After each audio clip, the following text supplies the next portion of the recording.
अगर आपकी लोन की ईएमआई डिफॉल्ट हो गई है तो क्या आपके ऊपर 6 केस भी कर सकता है। हेलो साथियों, मैं अमरदीप कादियान। नमस्ते, प्रणाम, सलाम वालेकुम, सत श्री अकाल, जय मसीह की, राम राम जी, जय माता की, जय हिंद, जय भारत, जय ससुराल वालों की। साथियों, आपका स्वागत है डिसेंट फैमिली में। साथियों, आज हम बात करेंगे कि कोई भी बैंक या एनबीएफसी कंपनी अगर आपकी लोन की ईएमआई डिफॉल्ट हो गई है तो क्या आपके ऊपर 6 केस भी कर सकता है चेक बाउंस के।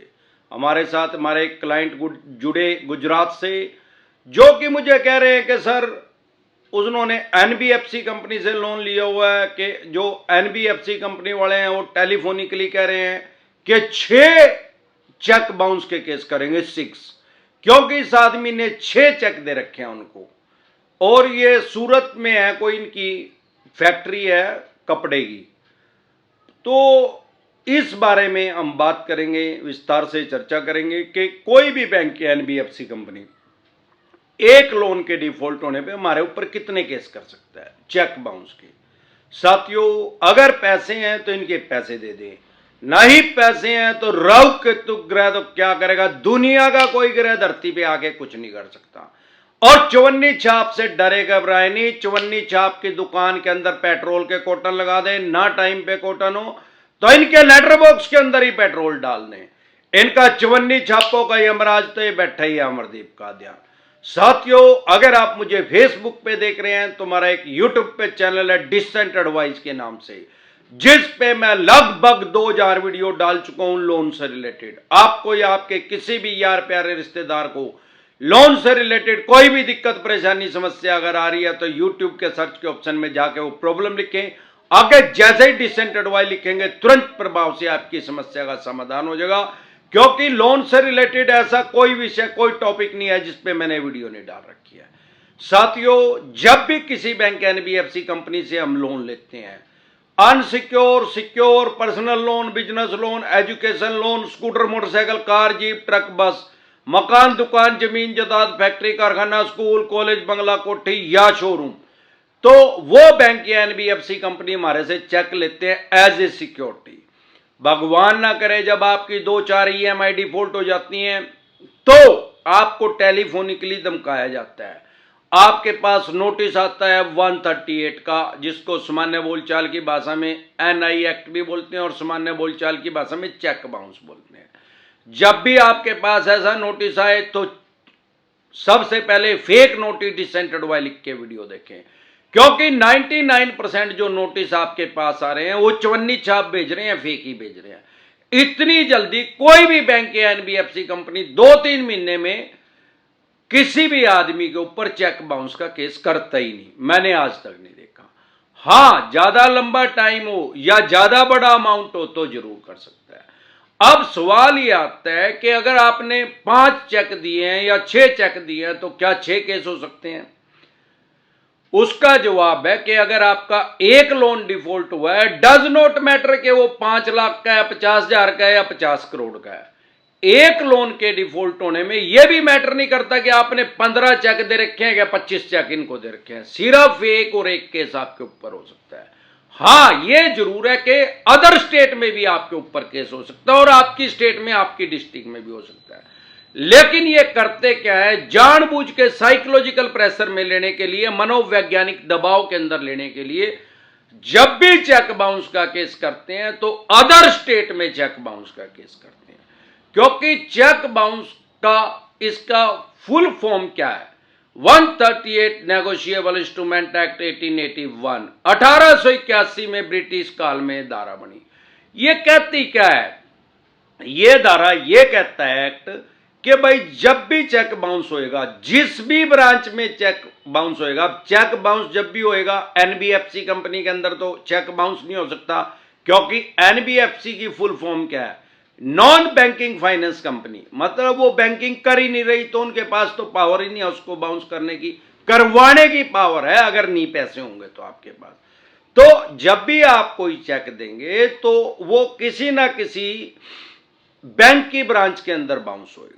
अब वो किस ब्रांच में बाउंस हुआ, जिस भी ब्रांच में, बैंक की ब्रांच में वो बाउंस होगा, अब उसमें क्या कारण हो सकते हैं, भाई अनसफिशिएंट बैलेंस हो आपका, या साइन मिसमैच हो, या आपका वो अकाउंट ही बंद हो, और भी अन्य कारण हो सकते हैं। जो भी कारण होगा, जब चेक बाउंस होगा, जो भी उसको चेक को लगाएगा तो वो बैंक उस आदमी को वो कारण बताएगा लिखित में, रीजन उसका, भाई ये चेक बाउंस किस कारण से हुआ। अब जो नियम है वो ये है कि जिस ब्रांच में चेक बाउंस होगा वो ब्रांच जिस जज के अधिकार क्षेत्र के अंदर होगी वहीं पे ही केस रजिस्टर्ड हो सकता है। ये 138 नेगोशिएबल इंस्ट्रूमेंट एक्ट 1881 बोलता है। 1881 से ऐसे ही चेक बाउंस का केस लोगों के ऊपर होता है। अब ये जानबूझ के करते क्या है भाई, करवाने का तो आपकी डिस्ट्रिक्ट के अंदर भी बैंक है, वहां पे भी ये चेक बाउंस आपका करवा ले। ये जानबूझ के, क्योंकि इनके लिए तो सारा देश एक गांव की तरह है, एक मोहल्ले की तरह है। चेक बाउंस का केस जो ये करते हैं, कोई भी बैंक या एनबीएफसी कंपनी या अदर स्टेट में करते हैं, आपके घर से कम 1000 किलोमीटर दूर जाके करेंगे या उससे भी ज्यादा दूर कर देंगे, ताकि ये आदमी आने जाने में वहां परेशान हो जाए और डर के घबरा के पैसे दे दे। यही ये चाहते हैं, लेकिन पैसे ही नहीं है तो सौदा ही कुछ नहीं है यार, कर लेने दे चेक बाउंस का केस। अब सबसे पहले तो अगर इन्होंने अदर स्टेट में भी कर दिया, कश्मीर से लेके कन्याकुमारी तक, गोवा से लेके गुजरात तक, एक ही तो कानून है भाई। ये बेलेबल ऑफेंस है, जमानती अपराध है, सेम डे जमानत हो जाती है, बाय एंड जमानत हो जाती है। फिर इन्होंने चाहे किसी भी स्टेट में आपके ऊपर केस किया हो, करते क्या है, दिल्ली से लोन लिया है मुंबई में केस कर देंगे, मुंबई वाले के ऊपर गुजरात में कर देंगे, गुजरात वाले के ऊपर हरियाणा में कर देंगे। जानबूझ के 1000 किलोमीटर दूर करते हैं। तो अगर इन्होंने आपके ऊपर केस कर दिया, सबसे पहले फेक नोटिस डिसेंटेड वाले के वीडियो देखें, आपको पता लग जाएगा जो नोटिस आया जेन्युइन है या फेक है।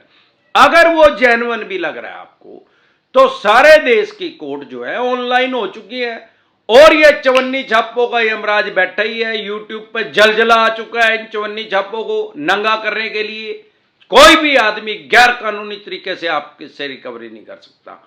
आपको करना क्या है, सारे देश की कोर्ट ऑनलाइन हो चुकी है। ई कोर्ट लोड कर लें अपने फोन में, ई कोर्ट नाम से ऐप है, उसमें चवन्नी छाप फेक एंट्री नहीं कर सकते, वो गवर्नमेंट का ऐप है। उसको लोड करके उसमें आप चेक कर लें कि आपके ऊपर केस हुआ भी है कि नहीं हुआ है, क्योंकि अगर हुआ ही नहीं है तो फिर क्या फर्क पड़ना है, भेजते रहने दे नोटिस। लेकिन अगर आप उसको चलाना नहीं आता आपको ई कोर्ट, तो 500 वीडियो डली हुई है यूट्यूब पे, आपको 1 मिनट में कोई भी वीडियो देखो आपको चलाना आ जाएगा भी कैसे चलता है। जब वो चलाना आ जाएगा, अगर उसके अंदर असल में केस हुआ है तो उसको कभी भी हल्के में ना ले, कभी भी लाइटली ना ले 138 के केस को। नहीं तो क्या होगा, अगर आप वहां जा ही नहीं रहे, बेल करवा ही नहीं रहे, जमानत करवा ही नहीं रहे, तो आपका बेलेबल वारंट इशू हो जाएगा उस कोर्ट से। नहीं करवा रहे हैं तो नॉन बेलेबल वारंट इशू हो जाएगा। फिर भी नहीं करवा रहे हैं तो आपको पीओ घोषित कर दिया जाएगा, भगोड़ा घोषित कर दिया जाएगा। आपको 14 दिन के लिए न्यायिक हिरासत में जाना पड़ सकता है, कम से कम 14 दिन के लिए जेल में जाना पड़ सकता है। अब लोन की ईएमआई डिफॉल्ट होना क्राइम में कंसिडर नहीं होता, लेकिन ये कोर्ट की अवमानना में आ जाएगा। भाई आप कोर्ट की बात को ही नहीं मान रहे हैं, वहां पे अपना पक्ष ही नहीं रख रहे हैं, तो कोर्ट की अवमानना जो है वो क्राइम में कंसीडर हो जाएगी। इसलिए जेल का प्रावधान है। चेक बाउंस में डायरेक्ट कोई जेल का प्रावधान नहीं है, तुरंत प्रभाव से इसमें बेल मिल जाती है, आप जमानत ले ले। बहुत से आदमी हमें कहते हैं कि सर जमानत में पैसे कितने लगेंगे, बेल में पैसे कितने लगेंगे। अरे भाई इसका जवाब ये है, अगर आपको लंच करना है किसी खोखे में, गुमटी में, सड़क किनारे, तो आपको 50 रुपए में खाना खिला देगा। किसी और बड़े होटल में जाओगे 500 लगेंगे, किसी 5 स्टार होटल में जाओगे तो 5000 रुपये लगेंगे। अरे खिलाएगा तो वो भी खाना ही 5000 वाला भी और 500 वाला भी और 50 रुपये वाले ही। ऐसे ही किसी भी स्टेट में, किसी भी डिस्ट्रिक्ट में आपके ऊपर केस हुआ है, आपको वहां जमानत 2000 रुपये में भी हो जाएगी, और ऐसे एडवोकेट भी मिल जाएंगे जो 2 लाख रुपए जमानत के मांगेंगे। अब ये क्योंकि बेलेबल ऑफेंस है, जमानती अपराध है, इसमें छोटे बड़े वकील का चक्कर ही नहीं है। इसमें तो जमानत होनी है यार, तुरंत प्रभाव से जमानत होनी है। तो जो छोटा वकील आप उसको कर ले और अपनी जमानत करवा ले। फिर ये 5 बार आएंगे आपके बार, 50 बार तो बोलेंगे, 5 बार लिखित में भी आएंगे कि भाई साहब आप कॉम्प्रोमाइज कर लो, समझौता कर लो। क्योंकि ये जो केस इन्होंने अगर रजिस्टर्ड कर भी दिया, आपने बेल ले भी ली, ये कंपाउंडिंग है, समझौता योग्य है, कॉम्प्रोमाइज के लायक केस है। ये कॉम्प्रोमाइज हो सकता है, कोर्ट के अंदर भी कॉम्प्रोमाइज हो सकता है और फिर वो केस खत्म हो जाएगा। उसको बोलते हैं कानून की भाषा में क्वेशिंग, यानी उसको दाखिल दफ्तर कर दिया जाएगा और मामला खत्म। तो डरे घबराए नहीं, अपने राइट्स और अधिकार जाने। जब तक आपको अपने राइट्स और अधिकार नहीं पता है तब तक आपको डर लगना स्वाभाविक है, यह ह्यूमन नेचर है भाई। जब हमें किसी चीज के बारे में पता ही नहीं, डार्कनेस है, अंधेरा है, तब तक तो डर लगना स्वाभाविक है। लेकिन अगर अमरदीप कादियान के साथ जुड़े हैं तो सारी बैंकिंग के बारे में, सारे लॉ के बारे में, लोन से रिलेटेड कोई कानून ऐसा नहीं रहेगा जो आपको समझ में नहीं आएगा, आपके माइंड में, आपके खोपड़े में सेव हो जाएगा। कोई भी चवन्नी छाप आपको डरा धमका नहीं सकेगा। सिर्फ दो तरह के नोटिस को कभी भी अवॉइड ना करें। हर बार बताता हूं, बार बार बताता हूं, 1000 बार बताता हूं। 138 जिसको सामान्य बोलचाल की भाषा में चेक बाउंस बोलते हैं, उसको इग्नोर ना करें, नहीं तो 14 दिन के लिए आपको न्यायिक हिरासत में जाना पड़ सकता है। और इसको इग्नोर नहीं करेंगे तो बेलेबल ऑफेंस है, जमानती अपराध है। दूसरा, अगर सरफेसी एक्ट 2002 के अकॉर्डिंग आपके पास नोटिस आ रहा है 13(2) का, 13(4) का, तो इसको कभी भी इग्नोर ना करें, कभी भी हल्के में ना लें। अगर आप इसको इग्नोर करेंगे तो आप अपने मकान, दुकान, जमीन जायदाद, फैक्ट्री, कारखाना, स्कूल, कॉलेज, बंगला, कोठी या शोरूम, उससे आप हाथ धो बैठेंगे, उसकी एक्शन कर देंगे, बोली कर देंगे, स्क्रैप के रेट में, कबाड़ी के रेट में उसको सेल कर देंगे। जो भी प्रॉपर्टी मॉर्गेज करके, रहन रख के, गिरवी रख के आपने इनसे लोन लिया है, लैप लिया है, सीसी लिमिट लिया, होम लोन लिया है या अन्य किसी तरह का कोई भी लोन लिया है, लेकिन अगर आपको अपने राइट्स और अधिकार पता है तो आप कानूनी रूप से भी अपनी प्रॉपर्टी को बचा सकते हैं, सेव कर सकते हैं, फाइट कर सकते हैं इनके खिलाफ। सरफेसी एक्ट ने आपके राइट्स जो है, फंडामेंटल राइट्स जो है, आपके कानूनी अधिकार जो आपको संविधान ने दिया, वो खत्म नहीं किया है। हमारे देश में कोई भी ऐसा एक्ट नहीं आ सकता जो हमारे कानून ने, संविधान ने हमें अधिकार दिया उनको खत्म कर दे, क्योंकि वर्ल्ड की सबसे बड़ी डेमोक्रेसी हमारे देश में है, दुनिया का सबसे बड़ा लोकतंत्र है। इन चवन्नी छापों ने यहां पे तालिबानी कानून लागू कर रखा है। लोगों की अज्ञानता की वजह से, लोगों में अवेयरनेस नहीं है, जागरूकता नहीं है, इसी कारण ये लोगों के ऊपर हैवी हो रहे हैं। जैसे ही आपके पास सरफेसी एक्ट का नोटिस आए या आपकी ईएमआई अभी जा रही है, आपको ऐसा लगता है कि फ्यूचर में मैं पे नहीं कर पाऊंगा, तो तुरंत प्रभाव से लीगल एडवाइस ले, क्योंकि प्रिवेंशन बेटर देन क्योर। इलाज से हमेशा परहेज बेहतर है। अगर आप हमारे साथ टेलीफोनिकली जुड़ना चाहते हैं या पर्सनल मीटिंग करना चाहते हैं, फिर आपका लोन 2 करोड़ का है, 5 का है, 25 का, 50 करोड़ का है, जितने भी करोड़ का लोन से रिलेटेड जो भी डॉक्यूमेंट्स आपके पास हैं वो सभी लेके आप मेरे से पर्सनल मीटिंग कर सकते हैं, पर्सनल एडवाइस ले सकते हैं या टेलीफोनिकली भी एडवाइस ले सकते हैं।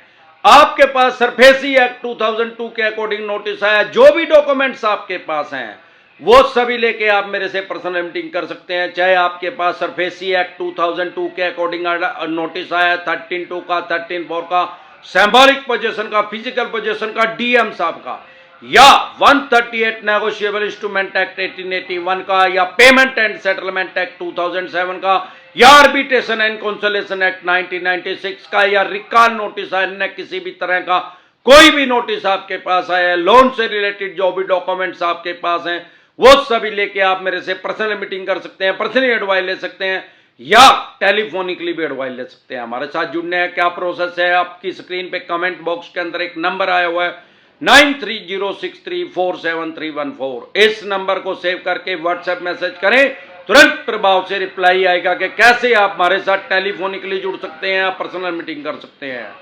अबे गंजे टकले, एक बार जोर से मिलके नारा लगा, जय ससुराल वालों की।